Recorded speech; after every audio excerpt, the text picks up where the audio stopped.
Assalamualaikum warahmatullahi wabarakatuh. Bapak Ibu peserta pelatihan yang kami hormati, kita tahu dosen berkewajiban menjalankan tridharma, pendidikan, penelitian, dan pengabdian masyarakat, masing-masing dengan tuntutan dan tantangan yang tidak ringan. Fokus di bidang pendidikan, dosen tidak hanya merancang tetapi juga melaksanakan dan mengevaluasi proses maupun hasil pembelajaran. Untuk mengevaluasi sendiri juga mencakup tahap perencanaan, pelaksanaan, pengolahan, dan menganalisis hasil evaluasi. Di sisi lain, tadi sudah kita jelaskan bahwa outcome-based education menuntut agar penilaian tidak hanya menghasilkan angka yang akan dicantumkan di dalam kartu hasil studi, tetapi harus menggambarkan penguasaan kompetensi sebagaimana ditetapkan dalam CPL, CPMK maupun sub-CPMK.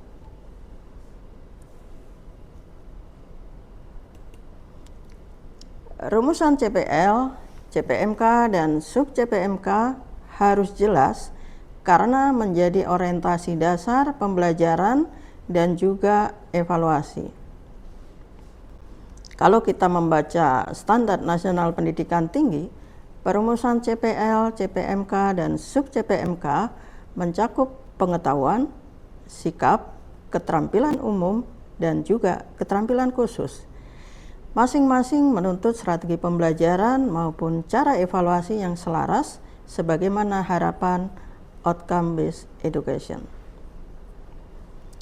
Kemampuan kognitif atau pengetahuan dievaluasi menggunakan tes yang cukup memiliki keberagaman bentuk yang dapat dipilih. Dosen dapat mengkreasi butir soal yang selaras dengan kompetensi yang diharapkan.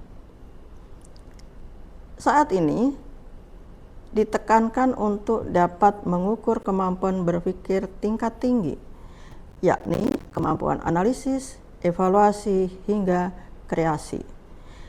Lebih dari itu, pendidikan diharapkan mampu mengembangkan kompetensi ABA 21, berpikir kritis, kreatif, komunikatif, dan kolaboratif, tidak sekedar memahami materi.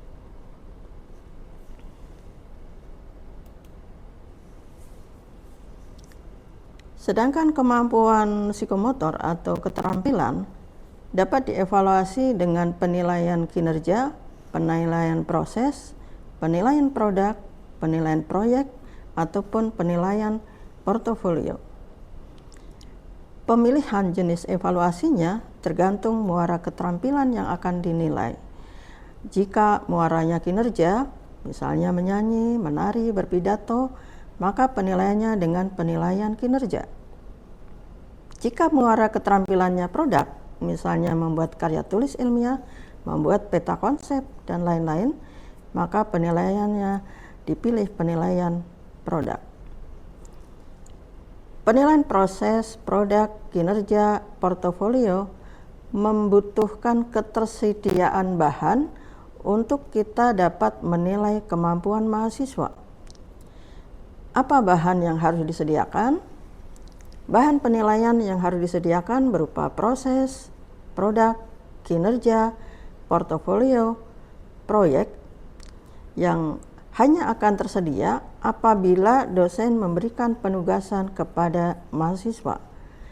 Pengerjaan tugas menjadi bahan yang selanjutnya dapat diamati untuk menilai kemampuan mahasiswa.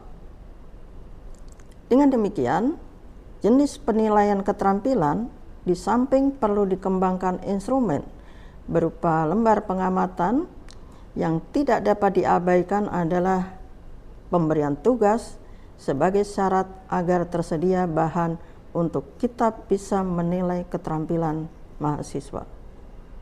Dosen perlu memahami cara memberi penugasan kepada mahasiswa agar kemampuan keterampilan mahasiswa dapat ditunjukkan, dapat diamati, sehingga dapat dinilai.